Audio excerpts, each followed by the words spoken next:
Hello students, welcome to the video lecture number 30 of an electrostatic potential and capacitance. So in a previous video, we learned the capacitance, principle of the capacitance, capacitance of the parallel plate capacitor, energy stored in the capacitor. This is equal to capacitance of the parallel plate capacitor, energy stored in the capacitor, and combination of the capacitor series and parallel. और उसके बाद पढ़ा common potential and loss of the energy during the sharing of the charges. अब इस video lecture में हम पढ़ेंगे what is the effect of the capacitance or value of the capacitor when dielectric and conducting slab is introduced in between the plates. चलो पहले देखते हैं behavior of the conductor and dielectric in a electric field. अगर जब electric field में एक electric field है, अगर दो पैरेलल प्लेट है तो इसे अगर इससे चार्ज है तो ये क्या होता है, इलेक्ट्रिक फील्ड प्रोड्यूस होता है और उसका डायरेक्शन ये होता है. और ये गैप जो है दो पैरेलल प्लेट का, उसमें अगर हम कंडक्टिंग स्लैब रखते हैं, कोई कंडक्टिंग मटेरियल रखते हैं और उसका थिकनेस सपोज T है और इसका थिकनेस क्या है, D है. So this D is greater than T. अगर इससे इंसर्ट किया, दिस इज द कंडक्टिंग. जो कंडक्टर में large number of electrons they are free to move, तो बहुत ज्यादा इलेक्ट्रॉन होने से वजह से क्या होता है, इलेक्ट्रॉन यहाँ अलाइन हो जाए इस साइड में, पॉजिटिव साइड में, और जो पॉजिटिव चार्ज है वो नेगेटिव प्लेट के साइड में अलाइन हो जाएगा. इसकी वजह से जो अप्लाइड फील्ड E है और इसी का भी एक E फील्ड बनेगा और this will be value, this is the E. और रिजल्टेंट इलेक्ट्रिक फील्ड, ये एक फैक्टर इसका फील्ड इस डायरेक्शन में रहेगा, इसका फील्ड इस डायरेक्शन में रहेगा, और रिजल्टेंट इलेक्ट्रिक फील्ड क्या होगा, जीरो होगा in between the plates of the or over the conductor. ये कंडक्टर के ऊपर इलेक्ट्रिक फील्ड जीरो होगा. ये बहुत इंपॉर्टेंट दोनों टर्म्स हैं, इसके लिए आगे जो हम पढ़ते हैं उसके लिए. तो सिंपल, दो अगर पैरेलल प्लेट है और इस पैरेलल प्लेट के बीच में अगर ई थिकनेस वाला कंडक्टिंग मटेरियल अगर इंसर्ट करेंगे दो पैरेलल प्लेट के बीच में, तो conductor having a large number of electrons, free electrons, when it is a place in between the parallel plates and in this electric field, तो ये क्या होगा, नेगेटिव प्लेट्स ये यहाँ अलाइन हो जाएगा चार्जेस और पॉजिटिव चार्जेस साइड. इसकी वजह से इलेक्ट्रिक फील्ड ये डेवलप होगा, उसका डायरेक्शन क्या रहेगा, अपोजिट. लेकिन दोनों का वैल्यू सेम रहने से यहाँ इलेक्ट्रिक फील्ड क्या होता है, इसके ऊपर जीरो हो जाता है ऑन द कंडक्टर. और ये जो गैप है, ये दोनों का जो गैप है यहाँ, ये अप्लाइड फील्ड रहेगा. कितना, जो अप्लाइड फील्ड है वो यहाँ रहेगा, लेकिन इसके ऊपर इलेक्ट्रिक फील्ड क्या आएगा, जीरो आएगा. इसी तरीके से dielectric material.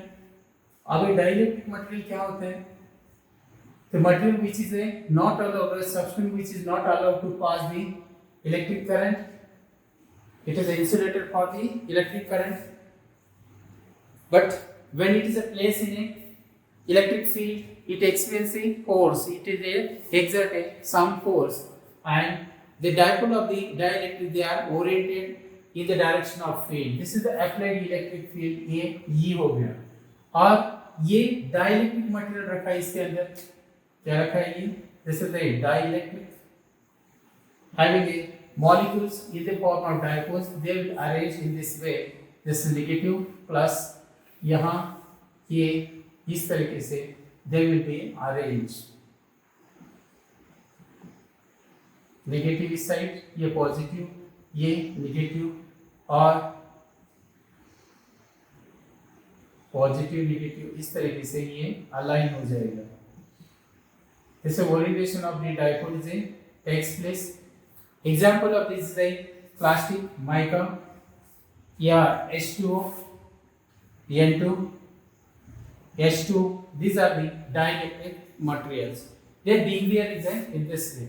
Actually electric field में क्या होता है, तो ये इसकी वजह से भी एक इलेक्ट्रिक फील्ड प्रोड्यूस हो गया. This known is electric field due to the polarisation. This is the EP. यहाँ applied field is a E or this is a EP or this is a E is always greater than EP, तो resultant यहाँ net field क्या आएगा इसके ऊपर net field आएगा E due to the polarization equal to और E net we can write E naught का लिखेंगे इसको E applied minus EP polarisation से जो, क्योंकि ये इस डायरेक्शन में ये डायरेक्शन नेट फील्ड यहाँ जीरो नहीं रहेगा लेकिन इसका वैल्यू इसके ऊपर कम रहेगा। सो ये दोनों का डिफरेंस और इस ये इन बिटवीन द प्लेट इसके लिए अप्लाइड फील्ड कितना है ये प्लेट में इसके अंदर आएगा अप्लाइड फील्ड, ये दोनों में डिफरेंस है। जब कंडक्टिंग स्लैब इंट्रोड्यूस करेंगे तो E इक्वल टू 0 आता है, यहाँ EP आता है लेकिन डायरेक्शन अपोजिट होता है और छोटा वैल्यू रहता है, कितना आएगा, this is the value. These are the two important concepts we have to learn before studying the effect of the capacitance when dielectric and conducting slab is introduced या inserted। चलो वो देखते हैं अभी उससे क्या होता है। सब आई होप ये समझ गया होगा तुम्हें, तो आगे का टॉपिक में समझा तो इसको क्या होता है when what is the effect of the dielectric slab introduced in between the parallel plates। Parallel plate के बीच में अगर जब डाइलेक्ट्रिक स्लैब इंट्रोड्यूस करेंगे तो क्या होता है, व्हाट इज देयर बिहेवियर। दोनों डेरिवेशन साथ साथ में पढ़ेंगे तो कंपैरिजन करेंगे तो इजीली तुम्हें समझ में आता है। तो capacitance of A, this is the important capacitance of capacitor when dielectric slab is introduced कहाँ, between parallel plates.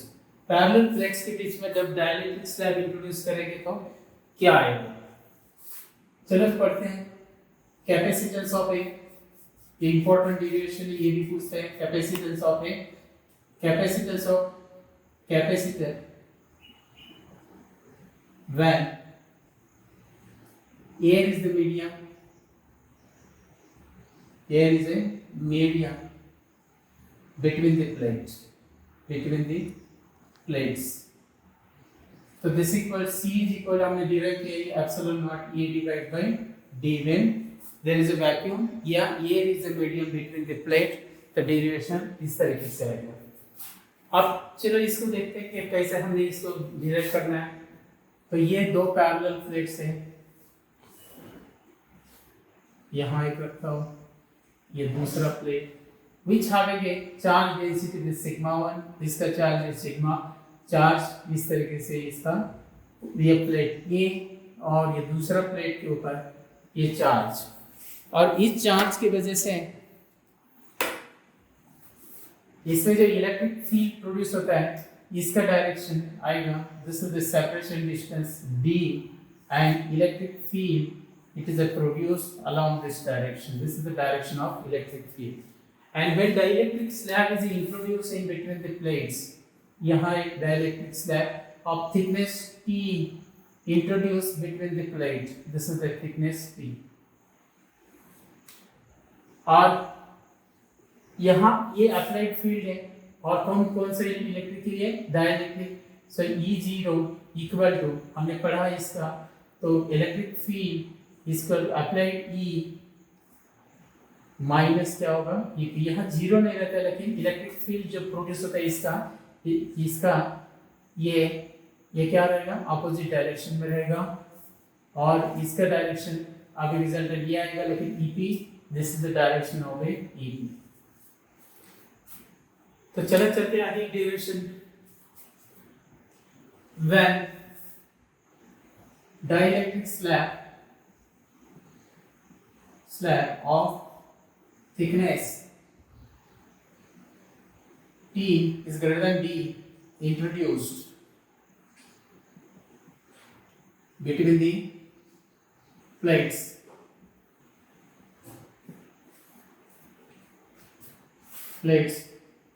then electric field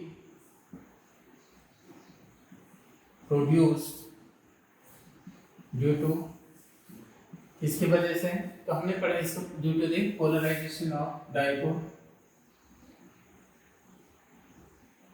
EP and E net or E equal to or E0 equal to this net field equal to this E minus EP over this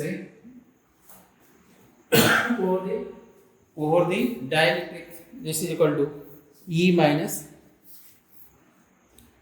EP. This equal to E0 or applied field, it is a E minus EP. Yeah. So this equal to the value, then potential अगर ये ऐसा है इसके ऊपर कितना E0 produce हो गया और ये दोनों का जो गैप है इसमें कितना रहेगा E रहेगा. यहाँ जो गैप है ये यहाँ E रहेगा तो electric field V equal to E into D होता है गैप. तो हम ये दो फील्ड्स यहाँ electric field due to the polarisation है, यहाँ electric field due to the applied, और ये चार्ज की वजह से जो फील्ड प्रोड्यूस होता है ये दोनों के प्लेट के बीच में है. तो हम इसको जगह लिखेंगे V इक्वल टू पहले कौन सा है E जो अप्लाई किया और वो कहाँ है ये दोनों प्लेट के बीच में, तो ये आएगा D माइनस E ये दोनों के बीच. और यहाँ कितना है this the electric field E0 कहाँ है ये दोनों के, तो E0 इंटू किसके ऊपर है थिकनेस T के ऊपर है. ऐसे तो ओनली द थिकनेस T. और इसका बाद लिखते हैं ये क्या आएगा. So this is the E applied divided by this is the E0. This ratio is known as a K dielectric constant. This is known as a dielectric constant. So E0 equal to क्या आएगा E divided by K. ये value हम यहाँ रखेंगे. तो V equal to क्या आएगा फिर V is equal to E D minus T plus E divide by K into T. यहाँ से E कॉमन ले सकते हैं तो V equal to E common लिया तो D minus T plus T divide by K ये वैल्यू आएगा.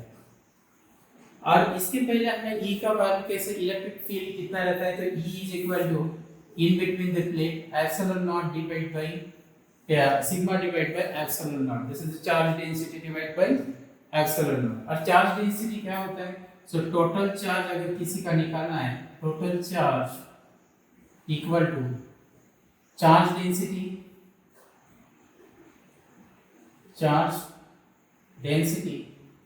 Multiply by area of the plate.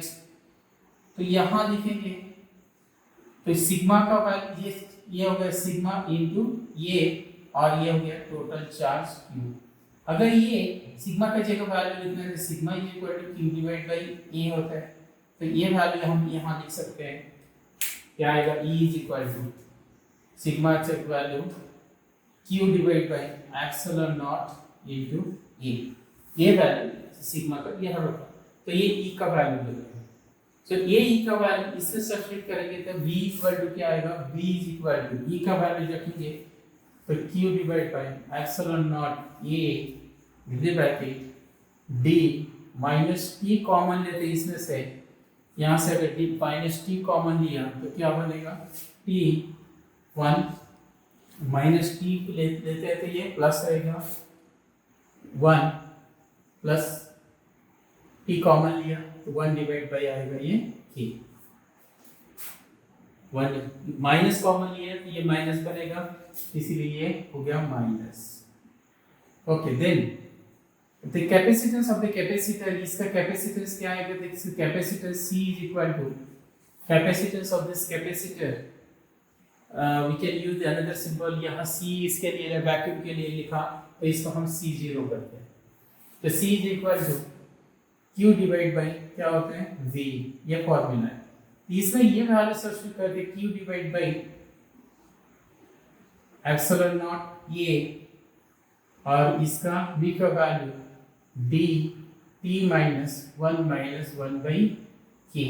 इस तरीके से वैल्यू Q कैंसिल हो गया तो C इज इक्वल टू बचा हुआ टर्म एप्सिलॉन नॉट A के ऊपर जाएगा divide by D T minus T in the bracket 1 divide by 3।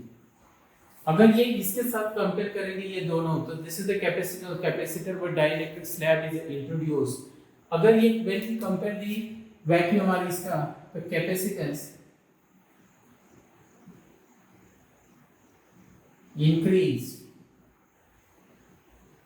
Bye कितना इंक्रीज होगा, तो C dash equal to K into C naught.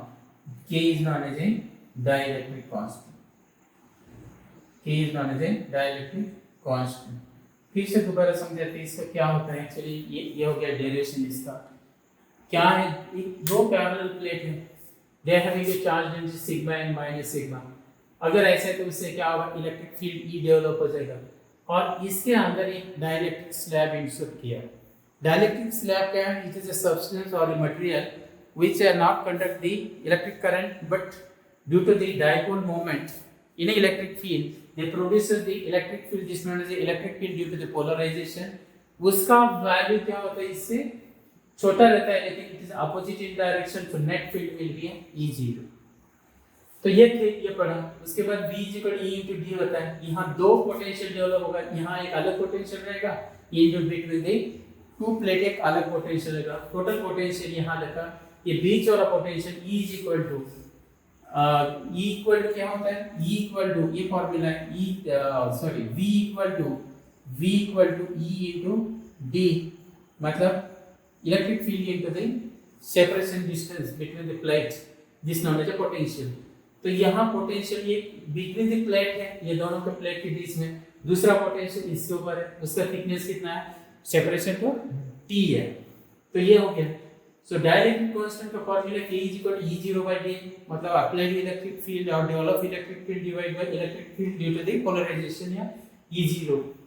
इसका अगर इसके यहाँ E0 का वैल्यू इसमें रखते हैं तो ये आएगा, ये E कॉमन निकला, E equal to electric field in between the plate sigma divide by epsilon nought, sigma का वैल्यू रखा, तो ये वैल्यू जब इसका वैल्यू यहाँ रखेंगे तो ये वैल्यू बनेगा V इक्वल टू, ये वैल्यू आ गया capacitance of the capacitor equal to Q divide by V, value रखेंगे तो ये फॉर्मूला बन गया कैपेसिटेंस के लिए।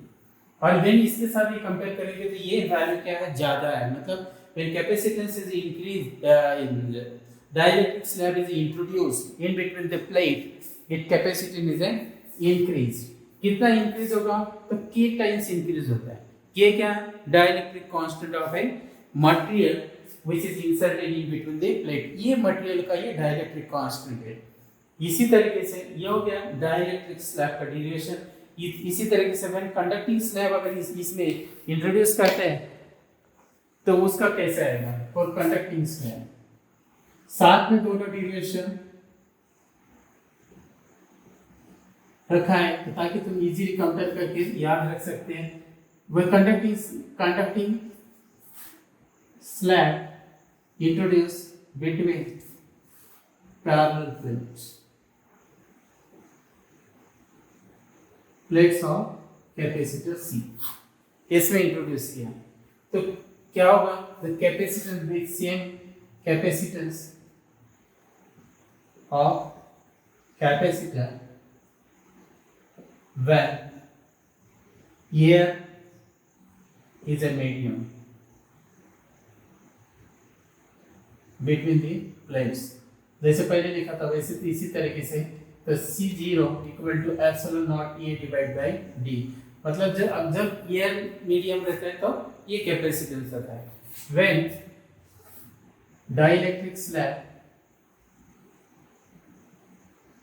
of thickness T introduced between the parallel plates separated by D distance, is a D is a greater than T, this is the condition। तो चलो इसी का डायग्राम यहाँ ड्रॉ करते हैं। ये हो गया दो पैरेलल प्लेट्स और ये पैरेलल प्लेट के बीच में ये dielectric, this is the conducting not a dielectric, conducting slab. Electric field इसका ये प्लेट का और इस इलेक्ट्रिक फील्ड की और इसका सेपरेशन डिस्टेंस है d और ये इलेक्ट्रिक फील्ड के वजह ये इसका चार्जेस की वजह से जो फील्ड प्रोड्यूस होता है this is the direction of field इस तरीके से आएगा E इसका थिकनेस T है और ये जो है यहाँ D माइनस T गैप है यहाँ D माइनस T आएगा और electric field due to charges on the plates is E and due to the जब ये conducting slab introduce करेंगे तो the electrons they will shift toward the positive side और positive charges will toward the negative plate इसके वजह से जो electric field produce होगा वो applied field के बराबर होगा so net field over the conducting slab is zero जैसा हमने पहले पढ़ा था so electric field is exist electric field due to the charges on the plate is E exists only the gap इतना D minus T between the plates and over the conducting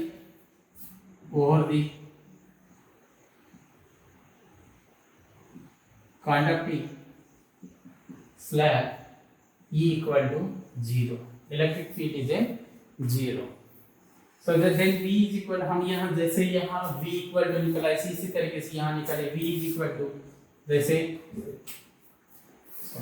V equal to E into gap के बीच में D minus T के और ये जो है conducting इसका ये कितना है ये 0 है कंडक्टर के ऊपर कितना 0 तो सेम इसके साथ कंपेयर कर लेना V is equal to ये और इसके साथ ये अगेन यहाँ V is equal to इसका वैल्यू लिखते हैं sigma divide by epsilon naught ये दो पैरेलल प्लेट के बीच में कितना की इलेक्ट्रिक फील्ड है sigma divide by epsilon not D minus T और सिग्मा इक्वल टू जैसे यहाँ हमने किया सिग्मा इक्वल टू कितना होता है sigma equal to q divide by A और ये sigma equal to q divide by ये वैल्यू यहाँ रखते हैं तो v इज इक्वल टू क्या आएगा v इक्वल टू ये बनेगा q divide by epsilon naught ये d minus t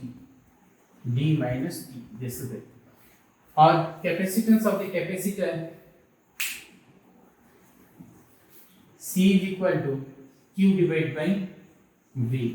This is C0. So capacitance of capacitor Q divided by V का वैल्यू यहाँ से रखें, ये V का वैल्यू यहाँ रखें.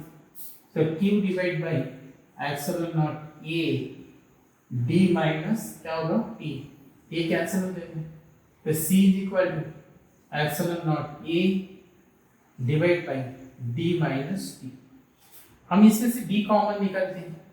C is equal to epsilon naught A divided by D in the bracket क्या आएगा 1 minus E divided by D. और ये क्या है? This term equal to this is C0. So this capacitance C this equal to C0 divided by 1 minus E divided by D. So what about this capacitance C then greater than C0 means when conducting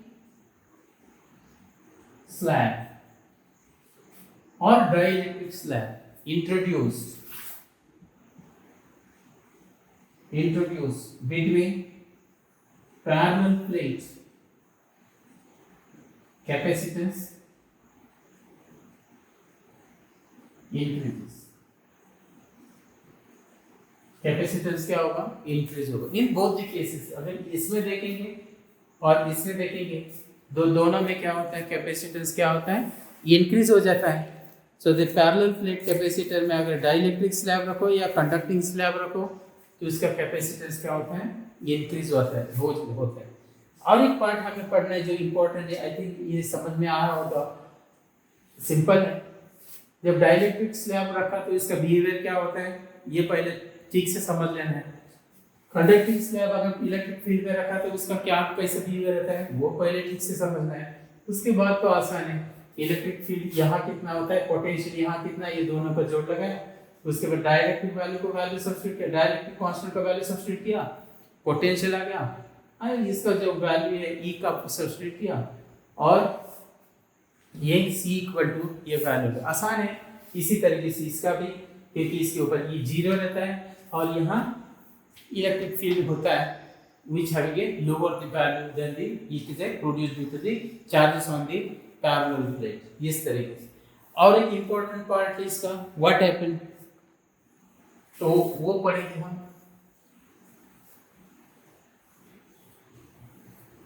This is very important part इसका।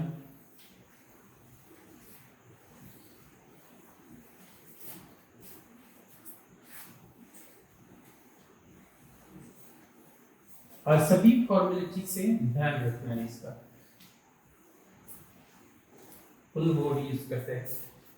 Okay, what happened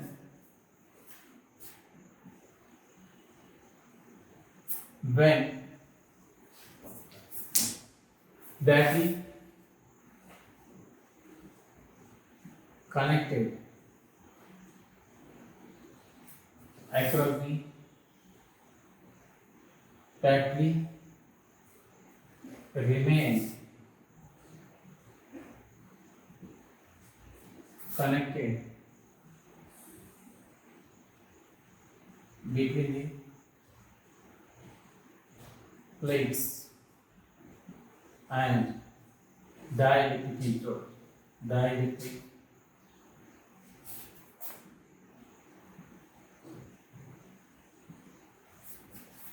slab introduced। क्या होगा, किसके किसके terms में क्या हो गया, one potential के ऊपर,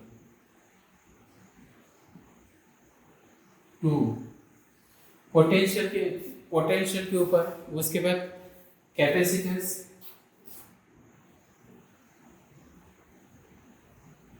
उसके बाद पी चार्ज को क्या होगा चार्ज, उसके बाद चार्ज को क्या होगा कैपेसिटेंस चार्ज, उसके बाद इलेक्ट्रिक फील्ड,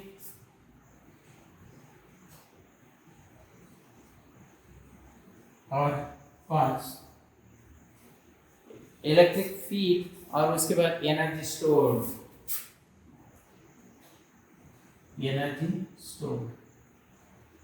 इसके ऊपर क्या इम्पैक्ट होगा। क्वेश्चन ये है कि व्हेन ये जो पैरेलल प्लेट है इसका ये कनेक्टेड बैटरी है जो चार्ज इसको करता है, यह सप्लाई देता है, this is battery is connected across the parallel plate, और ये बैटरी रिमेन कनेक्टेड, ऐसे ही रखा ये बैटरी, और बैटरी ऐसे ही रखा, और उसके साथ इसको इंट्रोड्यूस किया। जब ये इंट्रोड्यूस करते हैं तो उसका पोटेंशियल के बारे में क्या होगा, कैपेसिटेंस का क्या होगा, चार्ज पे कितना होगा, बढ़ेगा कम होगा, इलेक्ट्रिक फील्ड को क्या होगा, और एनर्जी स्टोर पे क्या होगा। ये दिस इज द क्वेश्चन, ये पार्ट इंपॉर्टेंट पार्ट हमें पढ़ना है। जब व्हेन पोटेंशियल, यहाँ पोटेंशियल क्या होता है, potential V is equal to Q divide by C। तो पोटेंशियल जब ये दिया तो पोटेंशियल कोई चेंज नहीं होता है, जितना इसका कैपेसिटी और रहेगा, तो potential V equal to V0 और रिमेन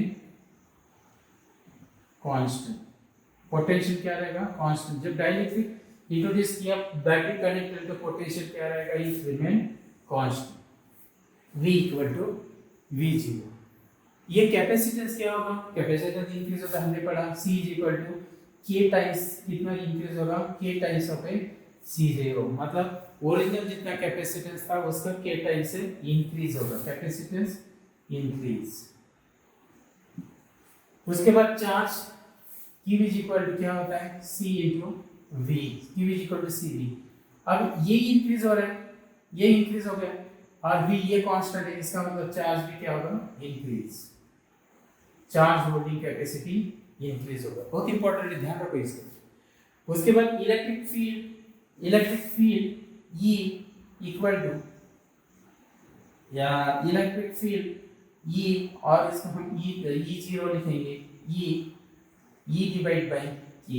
तो ये क्या होगा, क्योंकि ये रेशियो को तो हमने क्या बताया, पहले तो बताया कि this is the ratio of the electric field to the electric field over the dielectric. ये रेशियो को हम डाइलेक्ट्रिक कांस्टेंट बोलते हैं। तो ये क्या होगा, डिक्रीजेस।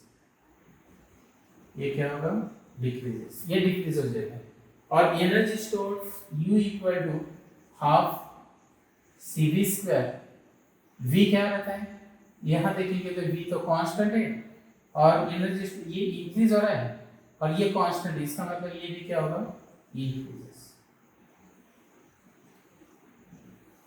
ये समझ लो बात, बहुत इंपॉर्टेंट है। कभी कभी ये क्वेश्चन में लास्ट में ये क्वेश्चन पूछते हैं, what happened to the batteries remain connected and dielectric slab is introduced, what happened to the, इसमें से कोई भी पूछेगा, potential, capacitance, charge, electric field और energy stored of this capacitor. जब पोटेंशियल इंट्रोड्यूस किया डाइलेक्ट्रिक स्लैब और पोटेंशियल रिमेन कांस्टेंट रहता है, कैपेसिटेंस इंक्रीज होता है, चार्ज इंक्रीज हो जाएगा, इलेक्ट्रिक फील्ड डिक्रीज हो जाएगा, एनर्जी स्टोर क्या होगा, इंक्रीज होगा। तो ये बात ध्यान रखना। फिर इसका कंपैरिजन है when battery disconnected and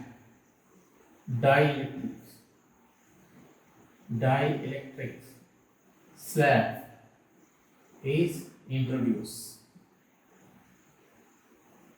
between the parallel plates। तो क्या होता है, पोटेंशियल को क्या होगा, पोटेंशियल को क्या होगा, ये पार्ट देखो। एक पहले लिखे potential, what happened to the potential, potential क्या होगा, अब यह डाइलेक्ट्रिक चार्ज तो है इसके ऊपर, so potential V is equal to Q divide by C होता।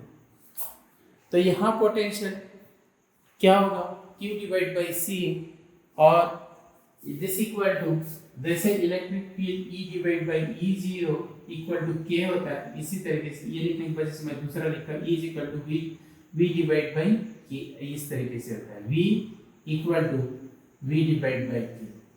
तो ये K से डिवाइड हो रहा है पहला पोटेंशियल, ये पहला पोटेंशियल अभी का है जब ये केस में, तो ये क्या होगा, डिक्रीजेस, ये क्या होगा, डिक्रीज।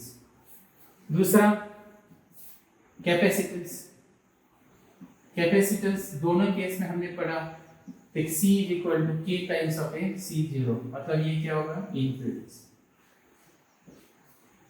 अब चार्ज, तीसरा पार्ट आ गया चार्ज। चार्ज कौन देता है, बैटरी देता है।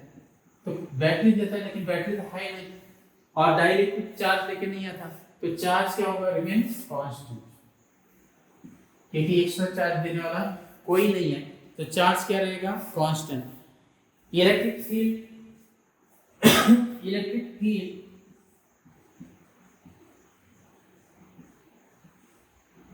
E equal to E0 divide by K। तो ये वही फॉर्मूला, ये भी क्या होगा, डिक्रीजेस, ये डिक्रीजेस, ये भी डिक्रीज। 4 5 energy store,